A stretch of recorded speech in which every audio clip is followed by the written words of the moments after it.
Assalamualaikum warahmatullahi wabarakatuh. Perkenalkan, nama saya Yuni Dwi Astuti dari kelas 12 MIPA 5 SMA Negeri 1 Kragan tahun ajaran 2023-2024. Tujuan saya membuat video ini untuk memenuhi tugas mapel Bahasa Indonesia dari Bu Wahyu Sesanti. Di sini saya akan mengkritik karya sastra, yaitu novel yang berjudul Manusia Bebas karya Suwarsi D. Djojo Puspito. Yang pertama, saya akan mengkritik sampulnya terlebih dahulu. Kekurangan dari sampulnya ini yaitu kurang menarik dan terlalu sepi. Warnanya yang cenderung gelap dan tidak memberikan kesan yang unik. Penggambaran cover di buku ini yang mampu mengantarkan kita ke suasana zaman dahulu, mencerminkan isi buku yang tentang penggambaran seorang perempuan nasionalis. Selanjutnya, saya akan mengkritik isi dari novel ini yang berjudul Kebebasan Terletak pada Keberanian karya Yuni Dwi Astuti. Kehidupan seorang perempuan nasionalis yang telah bersuami serta pergerakan nasional melalui pendidikan menjadi dua tema dalam karangan ini. Semuanya perih. Perjuangan pasangan Sulastri dan Sudarmo tidak hanya mesti berjuang untuk mempertahankan cita-cita, tetapi juga mempertahankan pernikahan serta keberlangsungan hidup mereka.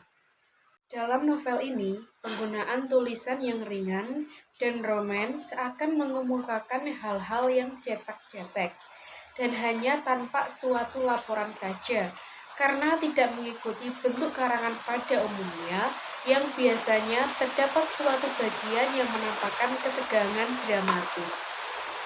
Bahasa yang dipilih si pengarang juga menggunakan bahasa Sunda dan akhirnya ditolak oleh penerbit. Ceritanya yang dianggap tidak berguna dan tidak mempunyai bentuk menurut tradisi. Membaca novel Manusia Bebas seperti halnya terasa seperti membaca catatan harian Suwarsih. Si pengarang menorehkan perjalanan hidupnya mulai dari awal pernikahannya hingga perjuangan mereka dan mampu mewujudkan cita-citanya. Semua kisah ini dituliskan berdasarkan kenangan si pengarang dengan hanya mengganti nama. Si pengarang mengajak para pembacanya untuk melihat sifat-sifat manusia dalam lingkup pergerakan, sekaligus juga menjadi saksi akan suatu masa. Romantisme perjuangan yang menempel dalam benak masyarakat Indonesia nyatanya lebih ruwet dari nampaknya sepintas lalu. Keruwetan tersebut dituliskan dengan jelas dan nyata oleh si pengarang. Novel Manusia Bebas memberikan ruang kepada pembacanya untuk turut melihat konflik identitas yang dialami oleh Sulastri.